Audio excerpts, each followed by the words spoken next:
আসসালামু আলাইকুম সবাইকে। ঈদ মোবারক সবাইকে। তো আজকে আমি ঈদের উপলক্ষে ঈদের দিনে কি রান্না করব ওটাই আপনাদেরকে দেখাই দিব। তো দেখুন, এখানে অনেক রকমের বাদাম নিয়ে নিয়েছি আমি, আর 4-5টা কাঁচামরিচ নিয়েছি। বেশি আমি কিন্তু কাঁচামরিচ দিইনি। তো এখানে কিন্তু ঝাল ব্যবহার করা হবে না, ঝাল দেওয়া যাবে না। তো হালকা কিছু দিতেই পারেন আপনারা।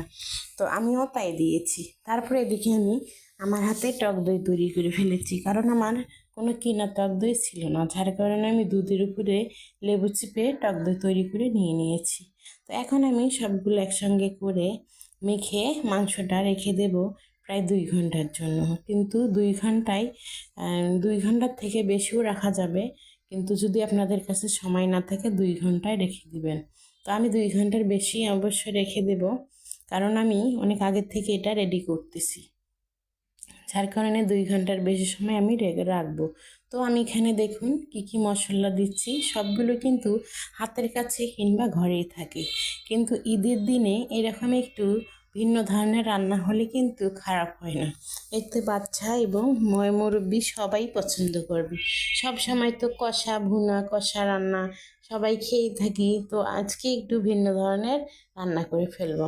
আর সব সময় মেহমানের জন্য করতে হবে এর কোনো মানে নেই।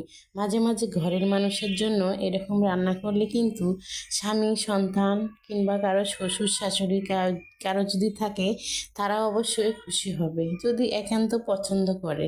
আর পছন্দ করবে নাই কেন বলুন, এখানে কিন্তু ঝাল দেওয়া হলো না, বেশি মশলা দেওয়া হলো না, সব কিছু হালকা মশলা দিয়ে এটা তৈরি করে ফেললাম।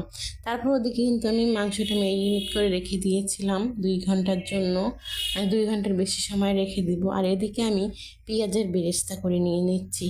তো পেঁয়াজের বেরেস্তা আর বেশি ভাজবো না, আসলে আর একটু ভাজতে গেলে অবশ্য পুড়ে যেতে পারে, তার কারণে এরকম করে আমি নামিয়ে নিচ্ছি। তো নামিয়ে নেওয়ার পরে আমি আপনাদেরকে বলি যে আপনার যাদের আর কি ঘি আছে কিংবা ঘির খাবার পছন্দ করেন, তারা এই সব রান্না একটু ঘি দিলেই আর কি বেটার হয়। তো আমি অবশ্যই ঘি আমার কাছে ছিল না, আর আমি দেব না ঘি, কারণ আমার ঘরে একজন আছে একটু সমস্যা হয় খেতে, যার কারণে আমি দিলাম না। আর একটা মশলা ছাড়া রান্না করলে এমন কোনো ক্ষতি হবে না। তো আপনার কিন্তু অবশ্যই যদি ভালো লাগে তাহলে ঘি দিবেন। তারপরে আমি বাকি পেঁয়াজ দিয়ে দিয়েছি।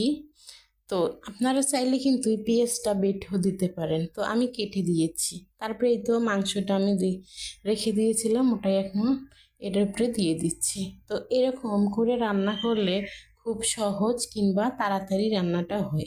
যারা মা বোন তাদেরকেই বলতেছি যে আপনারা এভাবে রান্নাটা করার চেষ্টা করবেন, তাহলে আপনাদের পরিশ্রমটা কম হবে। আর ঈদের দিনে যদি বাচ্চারা সবাই আনন্দে থাকে, যেহেতু তাহার পরে মহিলাদের এরকম কাজকাম করতে হয় সব সময়। এটা ছোট থেকে বড় পর্যন্ত যারা মেয়ে তারা বুঝতে পারে যে তার আগে দেখতাম মা চাচিরা রান্না করতো, তো এখন আমরাই রান্না করি, কারণ এখন আমরা মা হয়ে গেছি। তারপরে দেখুন এখানে কিন্তু আমি একটা কোরমার মশলা দিয়ে দিয়েছি। তারপরে কিছুক্ষণ নাড়ার পরে এই আর একটুখানি গরম মশলা আমি এখানে দিয়ে দিলাম। তো এখন কিন্তু রান্নাটা আমার হওয়ার পথে, তার জন্য আমি একটু গরম মশলা দিয়ে দিয়েছি। তারপরে আমি সুন্দর করে এখন এটাকে নেড়ে দেব। দেওয়ার পরে আরও কিছু আমি এখানে মশলা অ্যাড করব।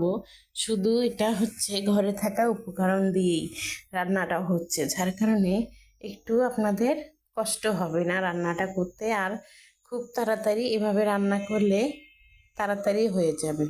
তারপর দেখুন এ তো আমার সব ধরনের মশলাগুলো দেওয়া হয়ে গেছে। তো এখন আমি কিছুক্ষণ জাল করে নেওয়ার পরে এখানে পেঁয়াজের বেরেস্তা করে রেখেছিলাম যে ওটাই দিয়ে দেব। দেওয়ার পরে 4-5টা কাঁচামরিচ আমি ওপর থেকে দিয়ে দেব। দেওয়ার পরে আপনাদের দেখিয়ে দেবো। তো আমি এখানে কিন্তু দুধ দিয়ে দিচ্ছি 1 কাপের মতো। দুধটা আমি গরম করে ঠান্ডা করে রেখে দিয়েছিলাম, ওটাই এখন দিয়ে দিলাম। আসলে এই দুধটা দিলে এই রান্নাটা একটু সাদা সাদা লাগবে দেখতে, খেতেও ভালো লাগে অবশ্যই। তো আমি এই যে হালকা দুধ দিয়েই রান্নাটা আজকে সেরে ফেললাম। তো দেখুন কয়েকটা কাঁচামরিচ দিয়েছি, ওটা দেখাইনি দেওয়ার সময় আপনাদের, তাই এখন দেখিয়ে দিলাম। তো আমার রান্নাটা কিন্তু কমপ্লিট হয়ে গেছে। দেখে অবশ্যই রান্না একদিন করে খাবেন, ভালো লাগবে। আল্লাহ হাফেজ সবাইকে, ঈদ মোবারক।